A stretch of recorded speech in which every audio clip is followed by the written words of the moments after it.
In February of 1959, 9 experienced hikers entered the Soviet Urals and never came back. That much is certain. Everything else, every explanation, every theory, every official conclusion exists somewhere between incomplete and impossible. What makes the Dyatlov Pass incident one of the most deeply unsettling mysteries of the 20th century is not the missing tongue, and it is not the radiation, and it is not the sealed files. The most disturbing thing is this: 9 people who knew exactly what they were doing walked out into lethal cold in the middle of the night, and not one of them came back. To understand why that feels so deeply wrong, you need to understand who they were. Consider the facts as they were discovered. A tent, cut open from the inside, not unzipped, not torn by wind or animal, cut with a knife, by human hands from within. The opening was not wide enough to walk through comfortably. Whoever made that cut was in a hurry or in a panic. Outside the tent, footprints in the snow, 9 sets, moving in a single direction toward the tree line, more than a kilometer away. The footprints were calm and measured at first, not running, not stumbling, walking, in temperatures somewhere between -25 and -30 degrees Celsius, in the dark, with no shoes. Some of the hikers left impressions consistent with socks. Others were barefoot. The first 2 bodies were found near a large Siberian cedar tree. They were in their underwear. Their hands were burned, as if they had been trying to climb the tree or tend a fire with bare skin against open flame. Around the cedar, branches had been broken and stripped as high as 5 meters. Someone had been climbing frantically in the dark, trying to get away from something below them on the ground. 3 more bodies were found between the cedar and the tent. These hikers appeared to have tried to return. None of them made it. The final 4 bodies took months to find. They were buried under several meters of snow in a ravine. When they were finally recovered in May, investigators were confronted with something no one involved in the case would ever fully explain. One young woman was missing her tongue. Her eyes were gone. Another hiker was missing his eyes as well. And the injuries did not stop there.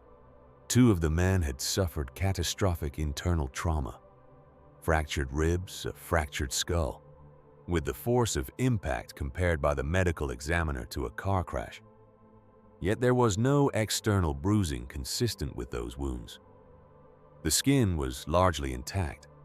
The damage had come from somewhere inside, or from a force that left no ordinary mark. Some of the clothing was found to contain traces of radioactive contamination. The Soviet government sealed the investigation files for decades. January 1959, the Soviet Union at the height of its Cold War power. Soviet youth organizations promoted physical culture, outdoor adventure, and collective achievement. Hiking and ski trekking were not merely hobbies. They were expressions of Soviet vitality, of human mastery over nature. Igor Alexeyevich Dyatlov was 23 years old. He was a student of radio engineering at the Ural Polytechnic Institute and an exceptional expedition leader. He had completed numerous difficult treks through the Ural and Altai mountain ranges and designed his own equipment. His companions were not beginners following a charismatic leader into the wilderness. They were his peers. Zinaida Kolmogorova was 22, and had participated in multiple high-difficulty expeditions. Rustem Slobodin was 23, an engineer. Yuri Doroshenko and Yuri Krivonishenko were experienced trekkers in their early 20s.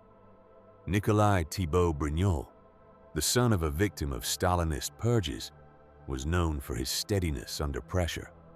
Alexander Zolotaryov was 38, the oldest member of the group, a World War II veteran and seasoned expedition leader in his own right, joining the trip to earn a certificate for his highest difficulty hiking qualification. Lyudmila Dubinina was 20 years old, passionate about expeditions and academically accomplished. Zina Kolmogorova was warm and beloved. Her diary entries from the trip radiate a kind of uncomplicated joy that makes the eventual outcome feel almost unbearable to contemplate. These 9 people were categorized as Category 3 hikers, the highest difficulty rating in the Soviet hiking classification system. They were not reckless adventurers. They were not amateurs. Several of them had completed expeditions that would challenge most experienced mountaineers today. They departed Sverdlovsk by train on the 23rd of January. The early days unfolded without incident. Photographs show laughing faces, snow-dusted jackets, the easy camaraderie of people who have done this before and know what they are doing. One member, Yuri Yudin, turned back early due to joint pain. He was the 10th member of the group. This decision saved his life. The weight of that survival stayed with him for the rest of his years. Yudin lived until 2013 and reportedly never fully recovered from the loss of his friends, from the questions that were never answered, from the knowledge that he was the last person to see them alive. After Yudin departed, the group pushed deeper into the mountains. The diary entries from this period were unremarkable in the best possible way. Complaints about the cold, jokes at each other's expense, observations about the landscape. On the 1st of February, the group began ascending the slope of a mountain the local Mansi people called Kholat Shakal. In the Mansi language, this translates, depending on the source, as Dead Mountain or Mountain of the Dead. The group attempted to cross the pass, but encountered deteriorating weather, heavy snowfall, reduced visibility, difficult wind. They lost their bearings and began ascending the wrong slope. By the time they realized the error, conditions had worsened enough that Dyatlov made the decision to camp on the slope itself and continue in the morning. It was a reasonable decision. Descending in poor visibility, at altitude, with heavy packs, in worsening conditions, carries its own risks. They pitched the tent on the slope, angled slightly into the incline for wind protection, and prepared for the night. That was the last photograph, the last diary entry, the last moment in which we have any direct evidence of their physical situation.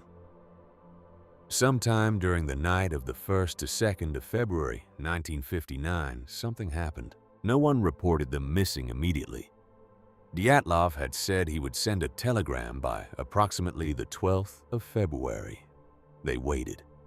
But by the 20th of February, there was still no word, and a search party was organized. On the 26th of February, the teams found the tent. It was partially collapsed under a layer of snow, partially still standing. The entrance was intact, still closed. But on one side, there were cuts. 2 large cuts in the fabric made from inside. Personal belongings remained inside. Backpacks, food, hiking boots belonging to every member of the group, camera equipment, a journal, a loaf of bread wrapped in cloth. No one had taken their boots. The footprints led from the tent down toward the tree line of the valley below. The tracks appeared relatively calm, not the frantic flight of blind panic. They moved as a group. Whatever they were doing it together. The first 2 bodies were found near the large cedar tree. Yuri Doroshenko and Yuri Krivonishenko, both in their underwear, both showing evidence of burns on their hands. The cedar's branches had been stripped and broken up to 5 meters. Beneath the tree were the remnants of a small fire that had burned out. The next 3 bodies were spread across a distance of several hundred meters. Dyatlov himself was found approximately 300 meters from the cedar, lying on his back in the snow, his face turned toward the tent. Zinaida Kolmogorova, was approximately 630 meters from the cedar. Closest to the tent, Rustem Slobodin was between them. All three appeared to have been trying to return. Kolmogorova was found in a posture one investigator noted looked like a person crawling forward through extreme effort. Her face bore abrasions consistent with contact with snow or ice. She had made it remarkably far for someone dying of hypothermia in the dark. None of them made it back. The remaining four bodies, Dibo Brignol, Dubinina, Zolotaryov, and Kolovatov, were not found until May, buried under more than 4 meters of snow in a ravine approximately 75 meters into the forest from the cedar. They were more dressed than the others. They appeared to have taken strips of clothing from those who had already died. Kolovatov was found beside Zolotaryov in a posture some researchers have interpreted as one person lying against another for warmth. And then there were the injuries. The medical examinations produced findings that Soviet investigators struggled to interpret. Thibaut Brignol had a severe fracture of the temporal bone, consistent with a major blunt force impact. Dubinina and Zolotaryov both had multiple rib fractures on both sides of the chest. The medical examiner wrote that the force required to produce such injuries was comparable to that of a car crash. The external tissue, however, showed minimal bruising consistent with that level of force. The skin was largely intact. Dubinina was missing her tongue. Her eyes and part of her lips were absent as well. Zolotaryov was similarly missing his eyes. The official explanation, and the most scientifically defensible one, is that these soft tissue absences were the result of post-mortem decomposition and animal activity during the months the bodies spent buried in the snow. This explanation is probably largely correct, but it does not explain the trauma, the shattered ribs, the fractured skull, the internal damage without external marks. Several items of clothing showed elevated levels of radioactive contamination. Krivonishenko's clothing showed the highest readings. Krivonishenko had worked at the Mayak plant, site of a catastrophic nuclear accident in 1957. The contamination on his clothing may have had an entirely mundane industrial explanation, but it sparked questions that were never fully silenced. The Soviet government closed the investigation in May 1959.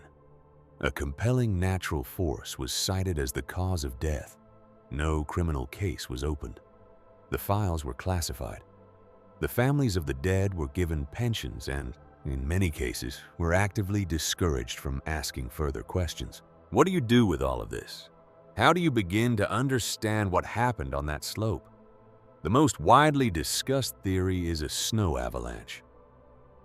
An unstable snow slab could have shifted, partially burying or striking the tent, causing the occupants to cut their way out and flee down slope. The severe internal injuries found on some of the bodies could be consistent with the compressive force of a snow slab, capable of shattering ribs without leaving surface bruising. This theory has real merit. But there are problems. Investigators at the scene did not observe evidence of a significant avalanche. The slope angle at the tent location is considered by some researchers to be too gentle for a natural slab avalanche.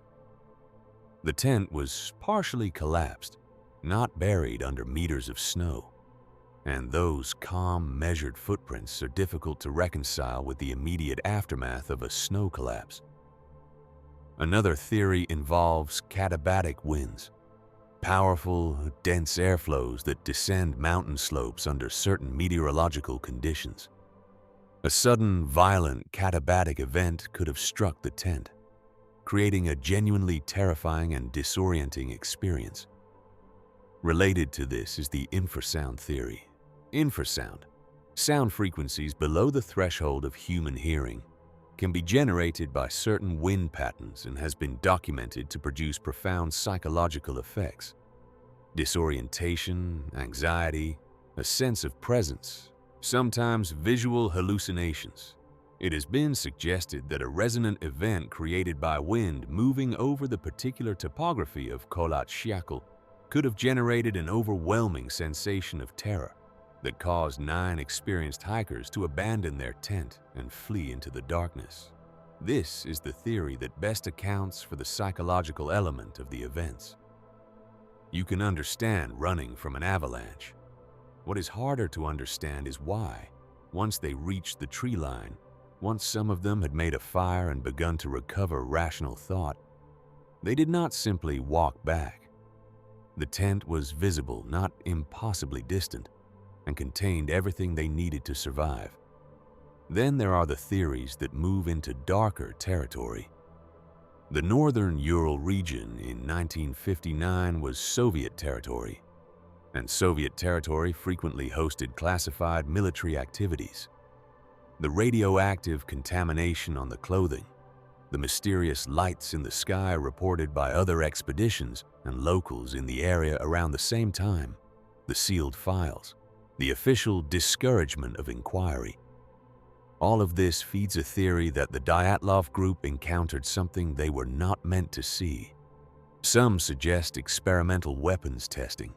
Others focus on munitions designed to detonate above the surface, creating a pressure wave consistent with the injuries found on Dubinina and Zolotaryov. The counter-arguments are significant. No such test program has ever been confirmed or leaked since the Soviet Union fell and archives were opened.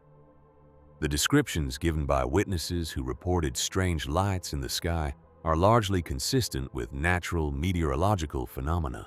One of the things experience teaches in any extreme environment is to override the instincts that will kill you. Paradoxical undressing, the phenomenon in which hypothermia causes blood vessels to dilate and the skin to feel impossibly hot, leading a person to remove their clothing, is a documented physiological response. Failing to return to the tent, the separation of the group, the climbing of a tree in the dark, these actions look irrational from the outside. But there are physiological and psychological mechanisms under extreme stress that can produce each of them. Severe cold impairs cognition, decisions collapse, spatial awareness blurs, priorities invert. A group of people who have been in freezing temperatures for hours, underdressed and lost in the dark, will not behave like the calm, competent team they were 6 hours earlier. They will behave like people whose brains are shutting down, drawing on instinct, and trying desperately to do something that makes the terror stop. And this is perhaps the most important thing to understand about the Dyatlov Pass incident. Whatever started it, an avalanche, a wind event, infrasound, a weapons test, something else entirely. Once 9 people were outside that tent in minus 30 degrees with no shoes, the outcome was almost certainly inevitable. The question is not how they died. Exposure would kill an undressed person in those conditions within hours. The question is what caused them to leave. That question has never been answered. In 2019, Russian prosecutors reopened the investigation. Using modern forensic tools and current understanding of snow dynamics, they concluded that a slab avalanche or localized snow collapse was the most probable cause of the initial event. The internal injuries were attributed to snow pressure rather than external impact. The missing soft tissues to decomposition and scavenging. The families of the victims were not satisfied. Several descendants and longtime researchers rejected the avalanche conclusion on the basis of slope evidence and footprint analysis. The debate continued. What the 2019 investigation did not address, what no investigation has ever adequately addressed, is the full combination of facts, the radiation, the specific nature of the internal trauma, the missing tongue, the sealed files, the lights in the sky, the behavior of the group in those final hours. An avalanche theory might explain the initial evacuation. It does not explain everything else. And it does not explain why, in a country with the investigative resources of the Soviet Union, the case was closed so quickly, the files sealed so thoroughly, the families silenced so deliberately.